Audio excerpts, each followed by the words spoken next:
Hi, and welcome to the Pre-Algebra Tutor. Now, I know everyone watching this video is coming from a background where you know how to add, you know how to subtract, you know how to multiply and divide, you've had some exposure to fractions, you kind of have some idea about how to manipulate fractions and decimals and things like that in your basic math.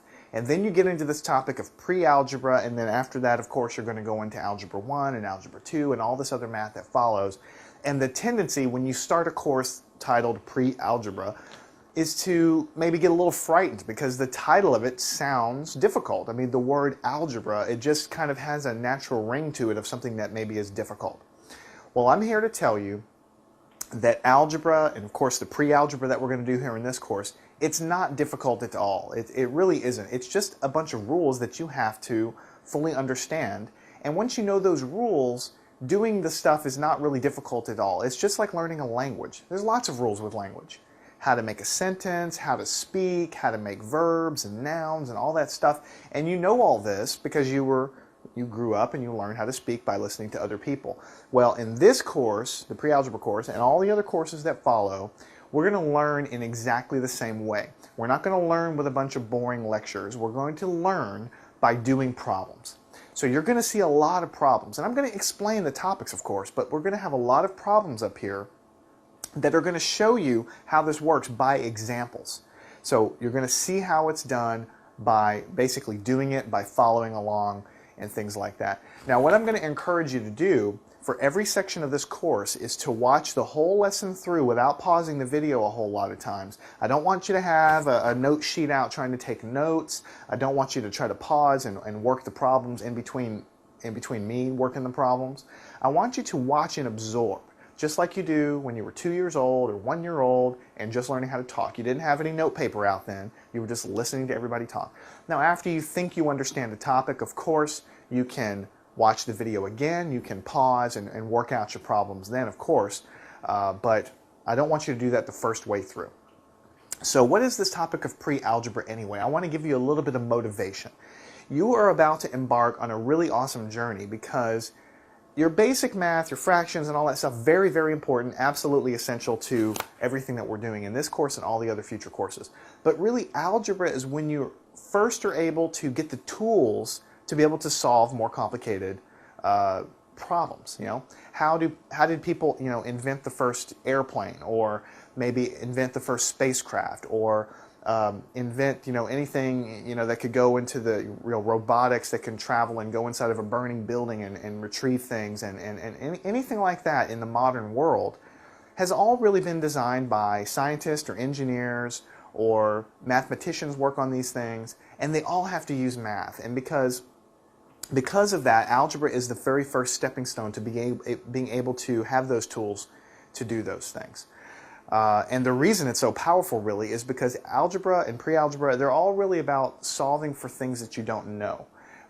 You always have a problem where you're trying to find the answer to some question, and so you set the problem up. You may not know what the answer to that question is in the beginning, but by solving the equation or setting up the equation that you're trying to use to solve the situation that you have, you'll find the answer. It's a really powerful tool. So we're going to start with baby steps. I'm not going to assume you have any idea what algebra is or what pre-algebra is, and we're going to take it one step at a time. Now, before we get into this section is titled Real Numbers, and we're going to talk about what a real number is and all that stuff. It's just basically learning some definitions of numbers. Unfortunately, you have to cover this in the beginning because every pre-algebra book is going to cover real numbers off in the very beginning, so I'm going to put this at the beginning as well. But before I kind of dive into the topic of this section, I want to just go ahead and say, pre-algebra has this reputation as being difficult, in my opinion, for two reasons. Students get put off for two reasons. One, it's because algebra or pre-algebra, it's all really the same thing. So if you hear me say the word algebra, I mean, we're learning algebra in this class. It's just the building foundation for what we're going to learn in algebra. The two things that trip students up and make them think this is difficult is the concept of a negative number. You really have never used a negative number before, really learning anything about algebra too much anyway. But negative numbers, and I'm just going to give you a quick little definition, a negative number is not a difficult thing to understand. Basically, if I tell you that you have positive 3 pencils. You have positive 3 pencils. How many pencils do you have? Well, you have 3 pencils. I mean, that's what it is. You have 3 pencils in your hand. We always use those numbers, but they're always positive. We always knew they were positive. We just didn't say the word. So if I have a positive 3 pencils, that's how many pencils I have, 3 of them. Now, if I say that instead of 3 pencils, I have negative 5 pencils, the negative is basically telling me that I don't really have any pencils at all. In fact, I actually owe you 5 pencils. That's what that really means. So when you see negative numbers, I want you to think about it in terms of what it really is. It's not a magical thing that's this mystical number that suddenly has a negative sign in front and it's so difficult. It's just telling you that I don't really have that many objects. I actually owe you that many objects. So, and you think about it because that's exactly what it kind of makes sense. If I have negative of something, it means I don't really actually have it at all. In fact, I owe you that many of whatever it is we're talking about. So if I have negative 2 sticks of gum, I don't actually have any gum. I owe you 2 sticks of gum. That's what that means. So we're going to talk about negative numbers off in this course, a little bit later, actually during the whole entire course. But I want you to calm down a little bit and realize that it's not that difficult. It just means I owe you something. That's basically what a negative number is. The second thing that trips people up in algebra is the concept of a variable. You see X a lot, or A or B. You see that running around the textbooks a lot. And people open a book and they see a bunch of negative numbers and they see a bunch of letters, and it gets scary because you've never dealt with that stuff when you had your basic math. Well, anytime you see a letter in algebra, try not to get upset, try not to get worried about it. What it really is it's telling you that you don't know what the value of that number is. So we may be trying to calculate something, but we don't know the answer yet. So we assign a letter to represent what we're trying to find. Like maybe we're trying to calculate the surface area of this sheet of paper. The surface area, how many square inches or how many square centimeters would fill up this sheet of paper. If we were to calculate the length and the width, we'd multiply them together and we would get the answer. But maybe we want to write it down, and represent the area as the letter A, because let's say we don't know what the area is. So we might put the letter A, and we might use that letter in an equation somewhere, because we need to know the area of the object to calculate something else. We might represent it with the letter A. And so that letter A just simply means, I don't know if it's 5 square inches of area or if it's 16 square millimeters of area. I don't know what it is. I just know that I have the area of something. So I'm going to use that variable is what we call it, the variable. So those are the 2 things that trip people up in algebra, and they're not difficult. Negative number just means I owe you something. I don't have that many. I owe you that many. And a variable is just a letter in algebra that we use because we don't know the value of whatever it is we're talking about. But we're going to calculate that in the end. And that's what solving equations is all about, trying to calculate the value for the unknown. That's what it is. So I wanted to get that out of the way because a lot of people get upset about that when they start to learn algebra and get worried about it. So we're going to cover all this stuff in great detail. I just wanted to give you a little bit of an advanced preview. Now, getting to the topic here, we're going to learn about numbers, and so we're going to talk about real numbers. So let's just get right to it.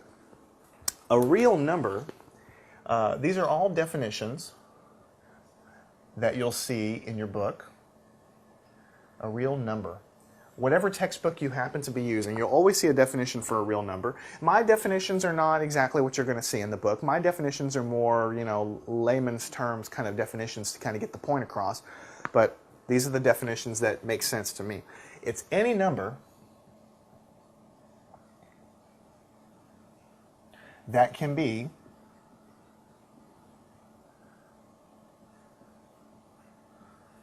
located on a number line. And we haven't even really talked about what a number line is yet. We're going to get into that very, very quickly. But basically, I'm going to give you one more sentence. I'm going to put it in parentheses here, and I'm going to put, it's every number or everything except imaginary numbers.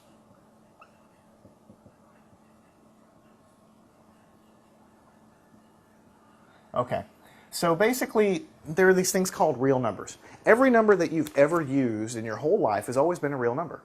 Every fraction, every decimal, here we're going to be talking about negative numbers, every negative number, every positive number, every repeating number, pi, any number you've ever used has always been a real number, because a real number is any number that can be located on a number line. And we're going to draw a lot of number lines in a minute to talk about that. The basic idea of a number line is, you know, you have something like this. This is a number line. It's basically a line, and you have 0 here in the middle, and here you have 1, 2, 3, 4 here. So these are the positive numbers going this way, and this arrow means these numbers go on and on forever, because you know numbers go on and on forever.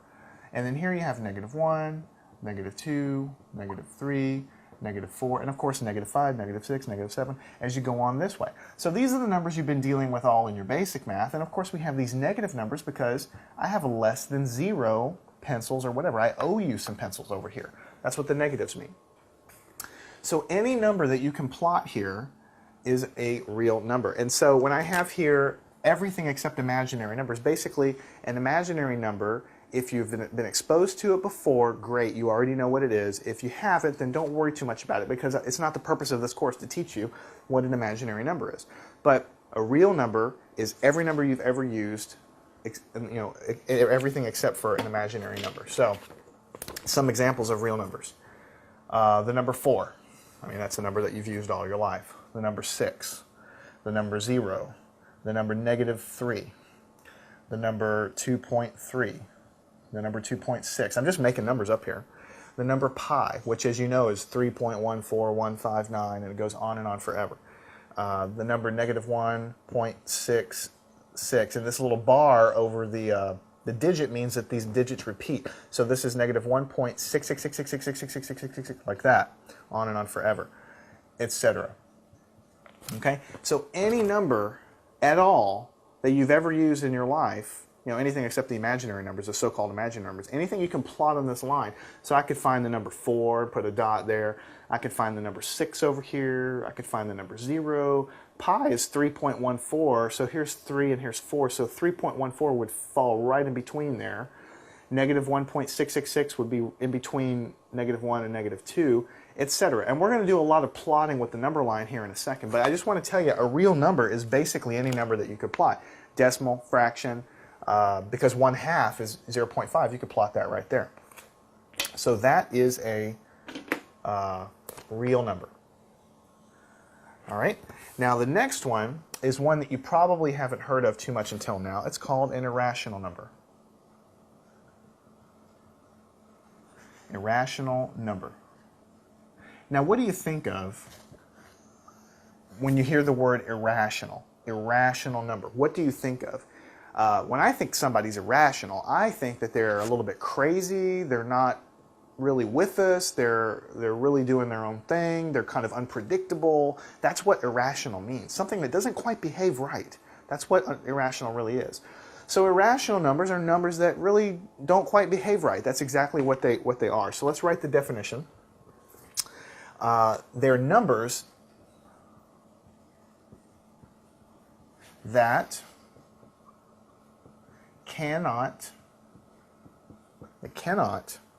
be written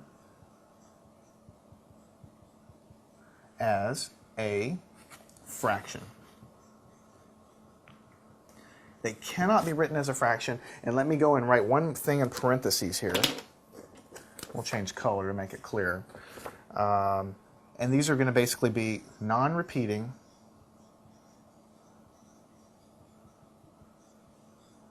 infinite decimals. All right, so some examples of an irrational number. It's better to sort of just show you by example what they are. Some examples of irrational numbers. They're very simple. They're things like pi. Because pi is equal to 3.14159, blah, blah, blah, blah, blah, blah, blah, blah, and it goes on and on forever. And these digits that come after pi, if you got a computer and you actually looked at the digits of pi out to 1,000 decimal places or 1,000,000 decimal places, you would find that these digits never repeat. They never follow any pattern. It's not like, you know, it'll say 15459, 15459, 15459. No, pi doesn't behave like that. It's a very special number. If you look at all the digits, they never actually ever repeat, ever. And believe me, people have been trying to calculate pi out to 1,000,000,000 decimal places to see if it ever does repeat, and it never does. So we say pi is irrational because it kind of goes on and on like this. There's no pattern to it.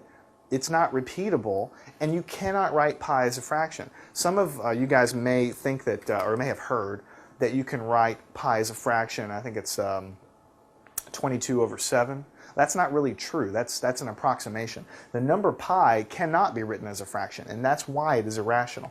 Another number that just an example number that you cannot write as a fraction is the square root of 2.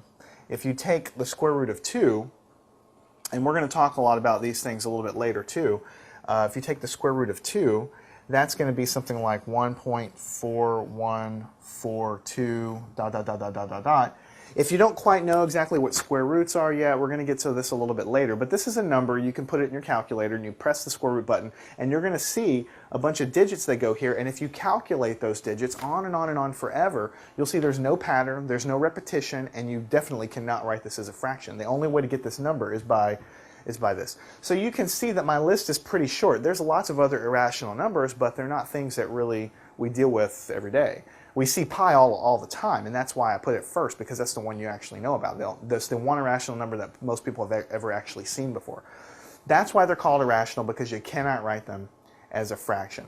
They're non-repeating infinite decimals, and that's what we have here. So if we have irrational numbers that are little weird, wacky numbers that don't quite obey what we think is normal, then the next type of number you might guess would be the rational numbers. So let's go and take a look at that. So the rational numbers.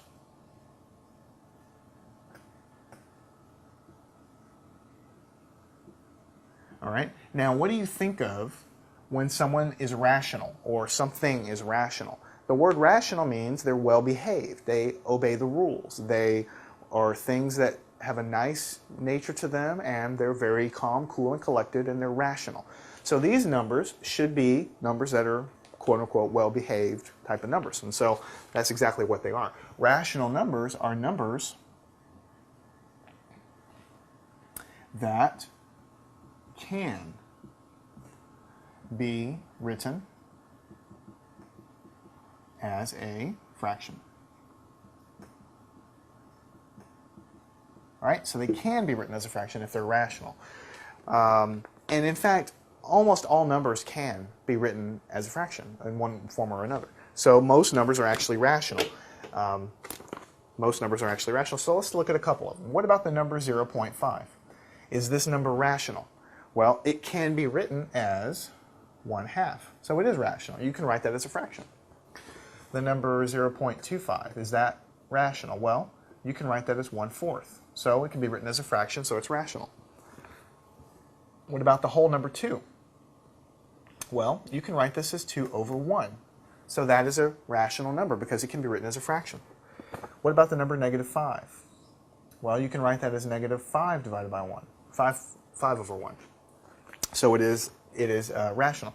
What about something a little bit weird like 0.6666 and then you put a little bar so the 6's go on forever? Well, it looks like that is irrational, but in fact this decimal can be written as 2/3. If you put 2/3 in your calculator, that's what's going to pop out. So that is rational. This is actually rational. What about the fraction 1/3? Well, of course, it's already a fraction, so it's rational. And what about the fraction -7/8? Well, it's already a fraction. It's a negative. Negative has nothing to do with it. If it can be written as a fraction. A negative fraction counts just as much as a positive fraction. So, of course, it's already in fractional form. So you see, pretty much any number that you could possibly think of can be written as a fraction. Even the weird decimals, even if they're infinite decimals, if there's any kind of pattern to it, like this one is a pattern because it's got 6's going on forever. But you have other decimals out there like, 0.154, 154, 154, 154, 154, on and on forever. That has a pattern to it. Anything like that has a pattern, you will be able to write as a fraction. Now, I may not be able to tell you what that fraction is, but it is going to be able to be written as a fraction. It's only when the numbers are kind of going off squirrely with no pattern at all, and there's very few of those that we really deal with every day, that's what we call irrational. Most numbers are actually rational, which is what we have here on the board. Okay? Now, the next thing I want to talk about are what we call integers. Now, we are going to be talking about the word integers a lot. I mean, in fact, all of these numbers are important, but we're going to be using the word integer a lot. Don't let it scare you. Integer is positive, negative, or 0 number with no decimal. Now, like I said, in your book, you're probably not going to see that definition. This is my definition, but your book will have something similar. So, for instance, you might have the number 0, 1, 2, 3, 4, 5, dot, dot, dot, dot. In other words, 6, 7, 8, 9, 10, 11, 12, on and on and on to infinity. And then, of course, on the negative side, we've got negative 1, negative 2, negative 3, negative 4, negative 5, dot, dot, dot, dot, dot. So integers are really all of these numbers that don't have any decimal point. I mean, in other words, 4.5 is not an integer. 1.2 is not an integer. 0.3 is not an integer. Integers have to be these numbers that are these nice whole numbers. It can be negative, it can be positive, it can be 0. Those are called integers. And we'll just use this term a lot in algebra. You'll see it coming up. But that is my definition of what an integer is. I think it's a good one just to show you what they really are. There's nothing more to it than that. It's just basically the numbers, positive or negative, without any decimals. A whole number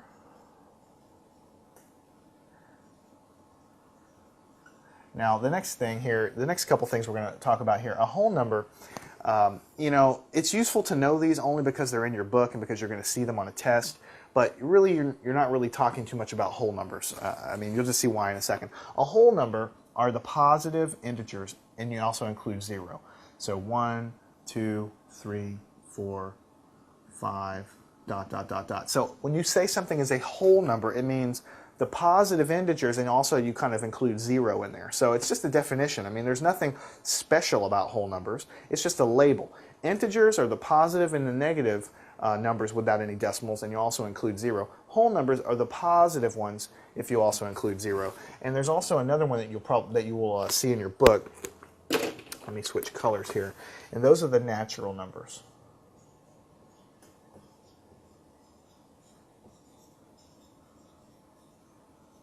All right, the natural numbers. And those, actually, let me take this off like that. The natural numbers, just to show you by example, those are 1, 2, 3, 4, 5, 6, dot, dot, dot, dot. So basically, these are the positive integers, and you don't include 0. That's the only difference between a whole number and a natural number. The reason they're called natural is because when you're a kid and you're counting jelly beans, if you have a physical object here in front of you, like this pencil or this marker. So I have one marker.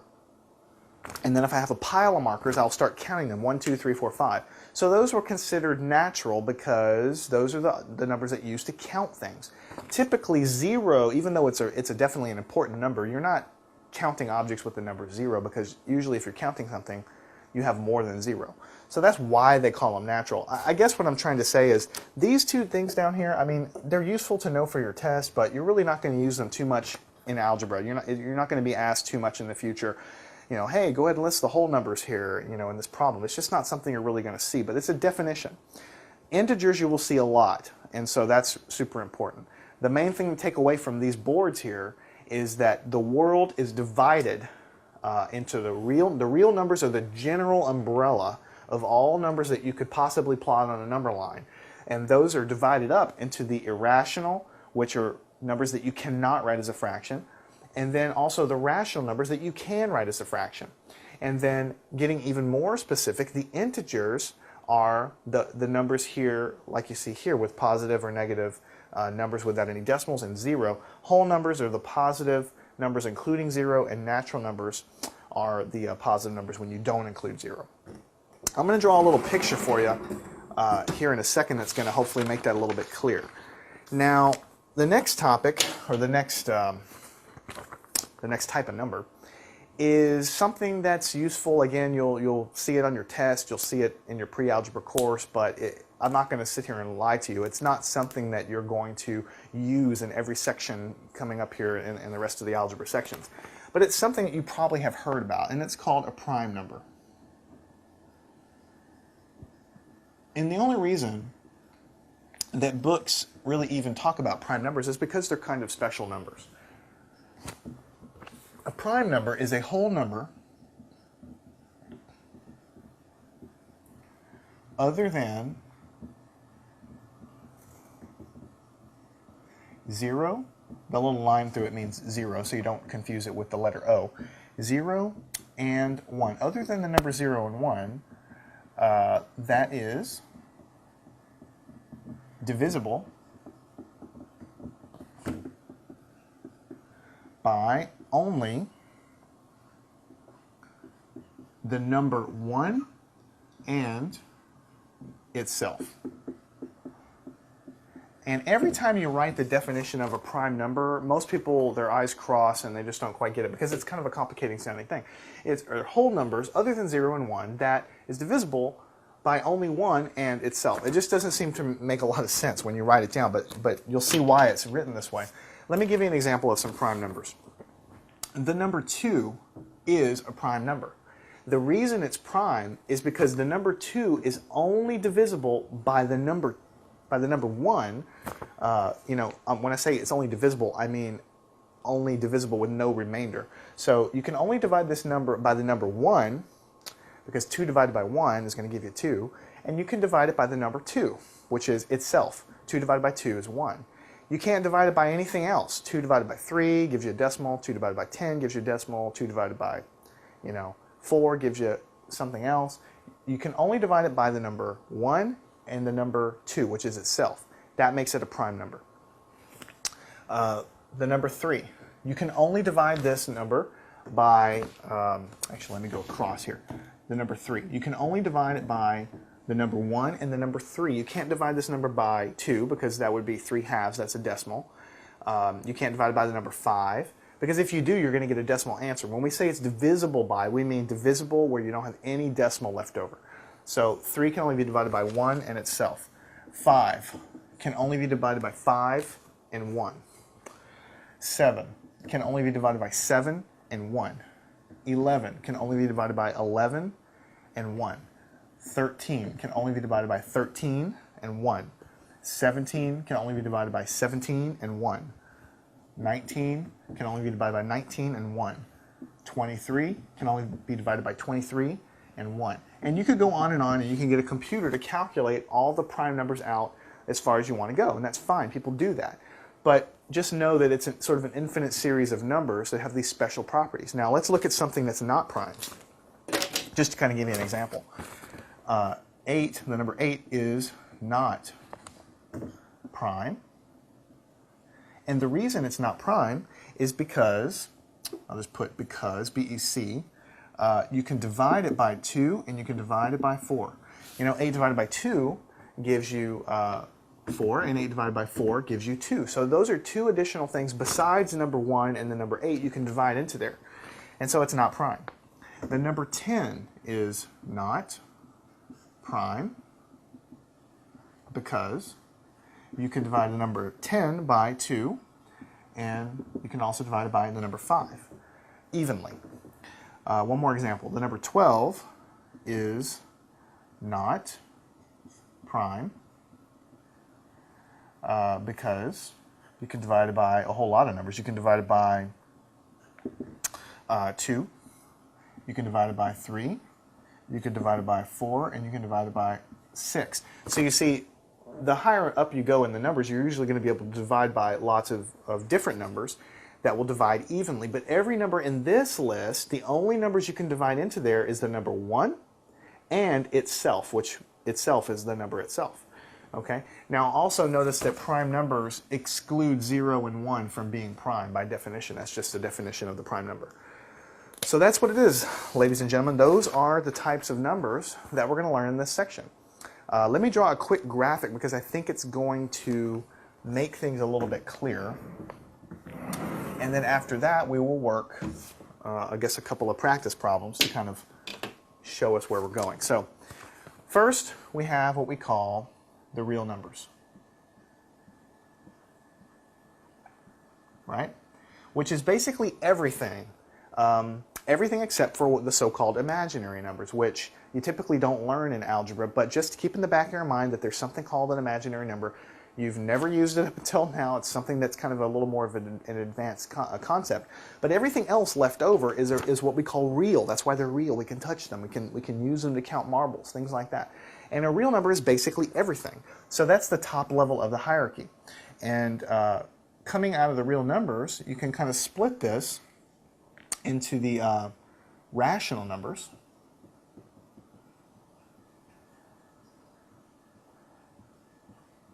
Right, the rational numbers, and of course, the irrational numbers.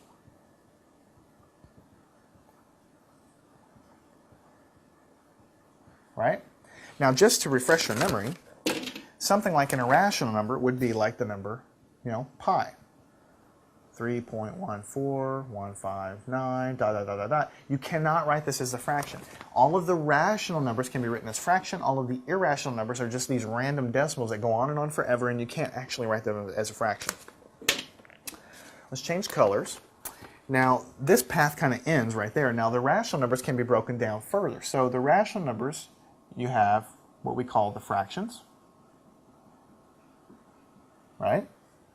So that would be, just like you would think, 1/2, 2/3, -1/4, dot, dot, dot. Just any kind of fraction that you would think of is rational, because remember, rational numbers can be written as a fraction. So of course, the fractions are rational, right? And then you have decimals. Now, when I say decimals, these are decimals that have some kind of pattern to them. Even if they go off to infinity, they have some kind of pattern, or they just terminate. So something like 0.25, 0.333, bar on top. So 0.25 can be written as 1/4. 0.3333333 off to infinity, that can be written as 1/3. Any of these decimals that have any kind of infinite pattern or just a decimal that stops can be written as a fraction, so it's rational. And you also have what we call the integers.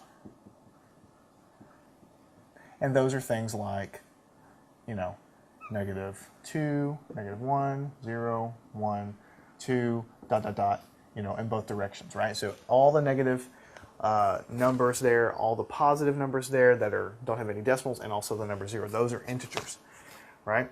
And any of these integers can be written as a fraction also, because the number 2 can be written as 2/1. The number -2 can be written as -2/1. So you see that the world really consists of these real numbers that are broken into two camps. The rational numbers can all be written as fractions, and they would consist of, the fractions, because they're already fractions, the decimals that can be written as fractions, and the integers that can all be written as fractions too. So pretty much every number you've ever used is over here somewhere, right? The only numbers that are a little weird are these things called irrational numbers, and there's not too many examples of them that you really are already familiar with, but just know that they're out there. Something like pi, you could probably go and calculate different irrational numbers without a problem, and those are numbers that just go on and on forever with no real pattern to them, and you cannot write them as a fraction. That's really the definition. Let's erase the board, and let's get some practice with identifying these different types of numbers. Okay, now what we're going to do now is write some numbers on the board. We're going to write them over here, and then we're going to go ahead and look and try to identify what type of numbers that they are, and put a little check mark in the different, in the different columns. And you'll find out that most numbers have check marks in different columns, more than one column, because you can see from our little hierarchy tree that we had over there, a number can be, can have different labels associated with it. So let's go ahead and do that. Let's start with the first number. The first number was, let's say, the number 30. And let's just go right across the top and see if that is there. So it's a real number because, as we said before, pretty much any number that we have that doesn't have an I in there for imaginary is always going to be real. Rational. Is it rational? Can it be written as a fraction? Well, of course it can, because 30 divided by 1, 30/1, is possible. Is it irrational? No, it's not irrational, because it's not an infinite decimal that goes on and on forever. Is it a whole number? Yes, it is, because a whole number, remember, are the numbers that are 0, 1, 2, 3, 4, 5, 6, and they go on like that, including 0.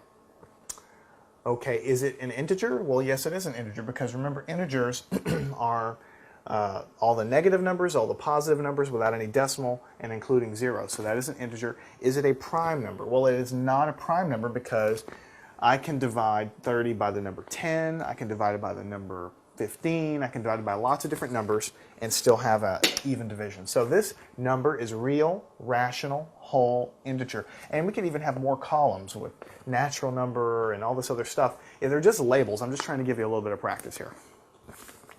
All right, what about the number 0?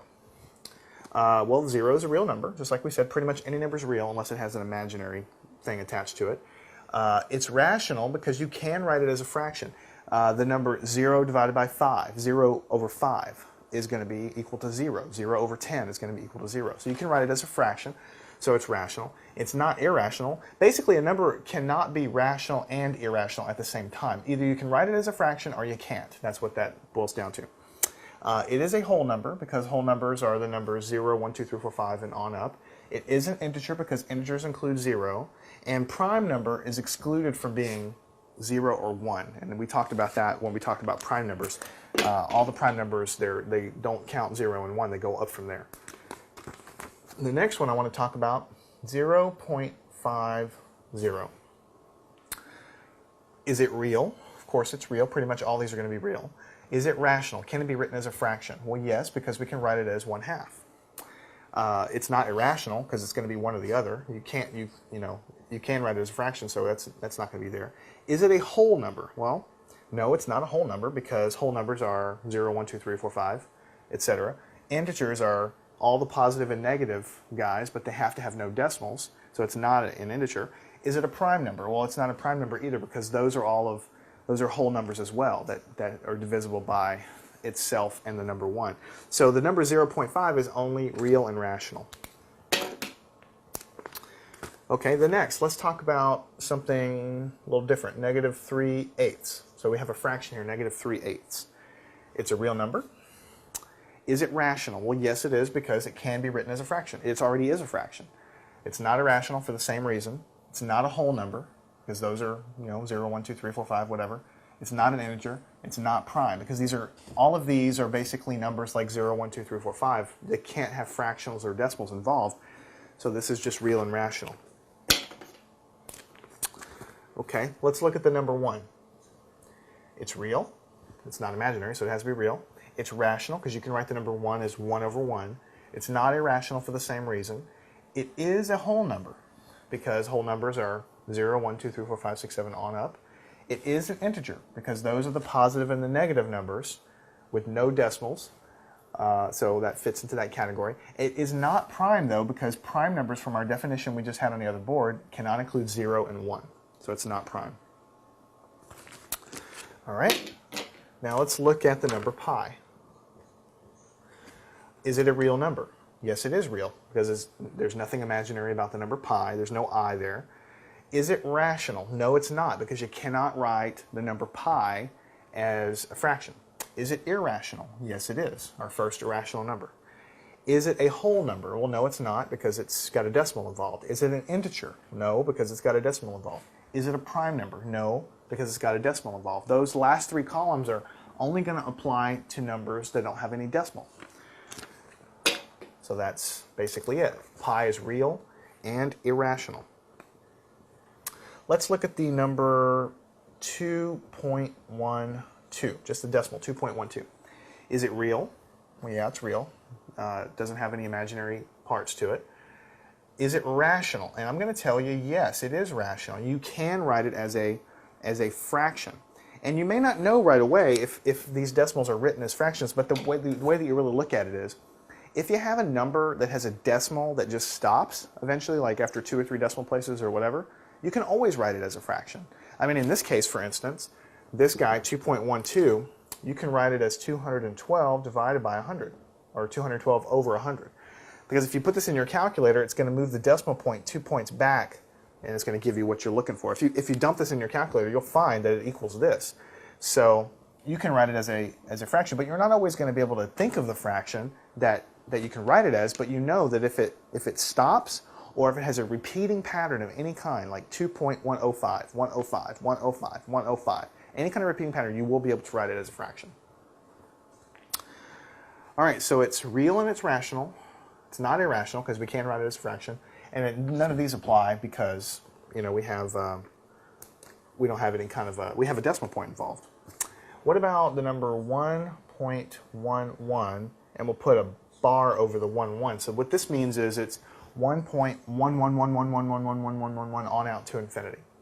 It's real because there's no imaginary number involved, and I'm telling you based on our definition that it is rational because there's a pattern here. It does go on forever, but the pattern is that it's all ones. So there is a fraction that would equal that. Now I don't know what it is, but it's just sort of a mathematical truth that it's going to be that way.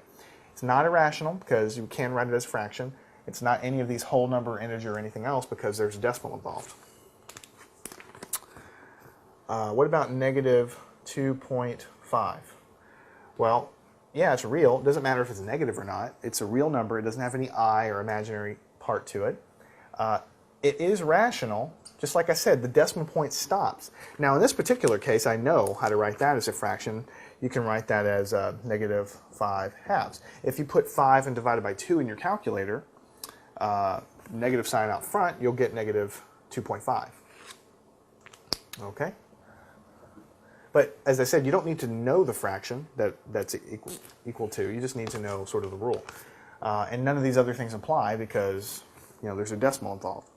Now what about negative square root of 2? If you get the square root button on your calculator and put 2 in there and hit the square root, stick a negative out front, it's real. I mean, it doesn't have any imaginary parts to it. It is not rational, though, because if you look at it, the numbers that you'll see in your calculator, even if you get a computer, you'll find that there's never any pattern. So there's no way to write that as a fraction, and so it's irrational. And it's definitely not a whole number or an integer or a prime number because there's decimals involved there. And what about the number 5? Well, it's real. It is rational because we can write it as 5 over 1. It's not irrational for the same reason. It is a whole number because we can, whole numbers are 0, 1, 2, 3, 4, 5, and on and on. It is an integer for the same reason because those are positive and negative numbers with no decimals. It is a prime number also because the number 5 can only be divided by the number 1 and the number 5 itself. It can't be divided by anything else, and if you try to divide it by anything else, you're going to get a decimal. So that's basically it. You see, these numbers can have multiple labels. They can have multiple labels. And that's because there's overlap. The integers have overlap with the whole numbers. I mean, the integer is more broad there. And of course, every prime number is also going to be an integer, and et cetera. You'll just sort of see that. The only thing that is sort of going to be one or the other is going to be rational versus irrational. Either you can write it as a fraction or you can't. So that concludes this section. I know it probably wasn't the most thrilling section just to learn about numbers and how to classify them, but every book starts with this material just because everyone has to know the definitions. Math is just like a foreign language. You have to know the definitions. If you do, then when someone says irrational number, you won't worry about it. You'll understand what they're talking about, and so you'll do well. If you don't know what an irrational number is or a prime number, then when you see that on your test, you're going to get stressed out, upset, worried, and then you're not going to do well because you're worried about it. So make sure you understand this material. It's important for the sections that follow. We're going to take you baby steps, one step at a time through this class so that by the end of it, coming in here, you have no idea what algebra is about. Coming out the other end, you're going to have a fair amount of really good pre-algebra skills under your belt, ready to tackle Algebra 1 and do really well in those courses. I'm Jason. I hope you've enjoyed the lesson. Let's go on into the next one and continue on through the course.